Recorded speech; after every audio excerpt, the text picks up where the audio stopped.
जो पैदा नहीं हुआ था उसका कार्ड बना दिया, जो पैसा गांव में गरीब मजदूर को मिलना चाहिए था उसको टीएमसी के तोलाबाजों ने लूट लिया।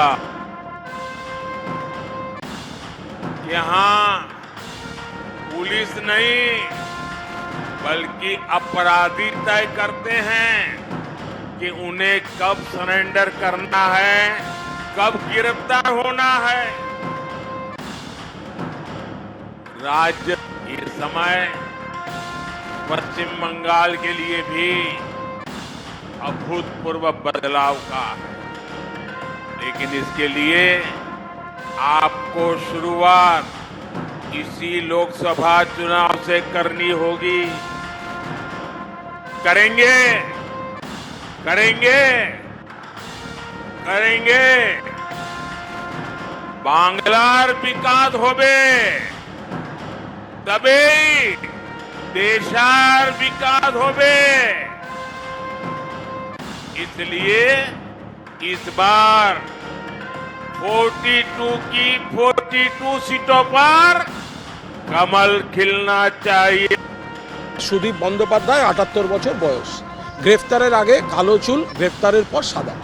তো এখন সেই জায়গায় দাঁড়িয়ে যদি উত্তর কলকাতার একটা আবেগ থাকে যে দলকে বিবেচনা করা, যে দক্ষিণ কলকাতা তো মহিলা সাংসদ পেয়েছে, মমতাদি রেকর্ড গড়েছেন, এখন মালা রায় রয়েছেন, তো উত্তর কলকাতায় একবার মহিলা সাংসদ দেওয়া হোক।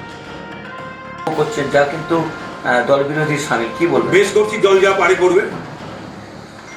দলটাকে বলেছিল কোনো খুব থাকতেই পারে, দলের অন্দরই বলা যায়। ঠিক আছে, কোনো দলের কোনো অন্দর নেই, আর দলের অন্দরে কারোর কোনো বলার কোনো অবকাশও নেই। সব গল্প কথা বলে কোনো লাভ আছে? কে কি জানে না একটা ব্যাপারে কোনোদিন কোনো পদক্ষেপ গ্রহণ করা হয়েছে না হয়েছে, কে কি জানে না।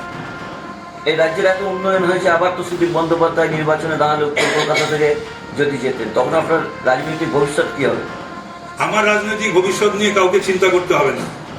আমার রাজনৈতিক ভবিষ্যৎ নিয়ে আমার ভাবনা চিন্তা, আমার ওপরে আছে ভগবান আছে, তার ভাবনা চিন্তা আছে।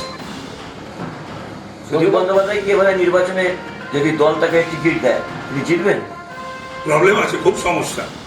উনি তো দাঁড়াতে, আমি শুনছিলাম তো উনি রাজ্যপালের পালিয়ে যেতে চাইছেন, মোদিজিকে আঁকড়ে পাকড়ে ধরেছেন রাজ্যপাল হব বলে।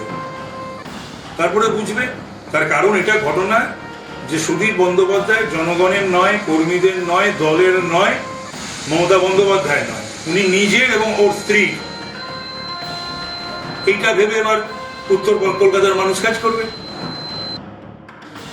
তারপরে স্কুলের ভেতরে কখনো এমপি এমএলএ অফিস বা পার্টি অফিস হয়, আনঅথরাইজড কনস্ট্রাকশন করে সেটাও করে রেখেছে। আমি অবাক হয়ে যাই যে মেথডিস্ট চার্চ বা ক্যালকাটা বয়েজ স্কুল অথরিটি বা আমাদের দল এগুলো থেকে একটু দৃষ্টিপাত করে না, এগুলো দেখে না, কিছু বলে না। হচ্ছে কিছু মানুষকে ভোটের সময় ললিপপ দেখানো। মথুয়া 100% ভারতীয়, তাদের নতুন করে আবার ভারতীয় হবে কেন?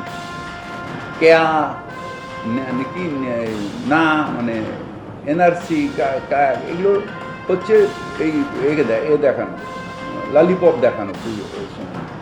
আমি কেন আমাকে মনে করবো যে আমি ওপারের লোক? আমি 100% ভারতীয়। আমাদের মধ্যে দিয়ে রিপ্রেজেন্টেশন হচ্ছে এতে। যদি মথুয়াকে নতুন করে দেওয়া যায়, কি বলে ওই দিয়ে নতুনভাবে যদি নাগরিকত্ব দেয়, তাহলে শান্তনু ঠাকুর সেন্ট্রাল মিনিস্টার কি করে? আগে তাকে তো আগে ভারতীয় হতে হবে, তারপরে জিততে হবে, পার্লামেন্টে যেতে হবে, তারপরে সেন্ট্রাল, তার মানে ইলিগাল সেন্ট্রাল মিনিস্টার। এটা আমরা বলছি না, ওটা বলছে ওই বারবার করে লালিপপ দেওয়া যায়। অপশনের কথা বলছেন ভারতবর্ষের প্রধানমন্ত্রী নরেন্দ্র মোদী। এই মুহূর্তে ভারতবর্ষের সব থেকে বড় ফাইন্যান্সিয়াল স্ক্যাম হচ্ছে মোদি আদানি স্ক্যাম, যার পরিমাণ $120 বিলিয়ন।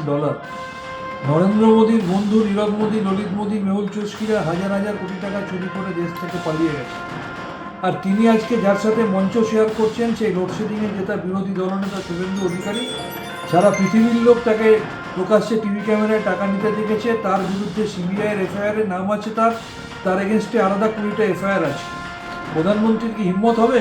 হেমন্ত বিশ্ব শর্মা, যার বিরুদ্ধে সারদার কেস আছে, যাকে তিনি আসামের মুখ্যমন্ত্রী করেছেন, নারায়ণ রানে, যার বিরুদ্ধে ইডি মানি লন্ডারিংয়ের কেস করছিল, যাকে তিনি কেন্দ্রীয় মন্ত্রিসভার সদস্য করেছেন, বা অজিত পাওয়ার, যার বিরুদ্ধে কয়েকদিন আগে মহারাষ্ট্রে গিয়ে অভিযোগ করে আসার পর তাকে সরকারে নিয়েছে, মহারাষ্ট্রের উপমুখ্যমন্ত্রী করেছেন। এদের বিরুদ্ধে পদক্ষেপ নেওয়ার ক্ষমতা কি প্রধানমন্ত্রীর হবে? আপাদমস্তক দুর্নীতিতে ডুবে থাকা ভারতীয় জনতা পার্টির সর্বেসর্বা নরেন্দ্র মোদী মুখে দুর্নীতির কথা মানায় না। বর্তমান রাজ্য সরকার, সে সরকার কি সরকার আমি জানি না। অনেকদিন একসঙ্গে সঙ্গ নিয়েছিলাম। আজকে দলকে তৃণধারণ করে ব্রাহ্মণবাড়ির সন্তান হিসাবে আপনাদের কাছে আমি ক্ষমা চাইছি। এত বড় চোর সরকার এর আগে কখনো হয়নি, কখনো হয়নি, আমার জ্ঞানও তো হয়নি। আমরা ব্রাহ্মণ মানুষ, 5 পোয়া চাল, 5 টাকা পয়সা, 5টা সুপরি আর 2টা কাঁচকলা, 1 ফালি কুমড়া, এই যাদের সম্বল ছিল, আজকে হাজার হাজার কোটি টাকা, 15,000 20,000 কোটি টাকা। আমরা রান্নাশালে একটা হেলিকপ্টার, বেডরুমে একটা হেলিকপ্টার, চুরি জুয়া চুরি কি আমি জানি না। কানপুরে চাকরি দিয়ে উচ্চ শিক্ষামন্ত্রী গেলেন, অমূল কথা, রেশনের অন্ন, রেশন চুরি, কোটি কোটি, হাজার হাজার কোটি টাকা, শিক্ষকের হাজার হাজার কোটি টাকা। এটা একবার পুল হয়ে গেছে, একটু ক্যান্সার হয়ে গেছে, আর মারা যায় না। কেন দলকে তৃণধারণ করে আমি আপনাদের কাছে ক্ষমা চাইছি। আমি কালীঘাটে না পৌঁছলে, কালীঘাট কোথায় যেত আমি জানি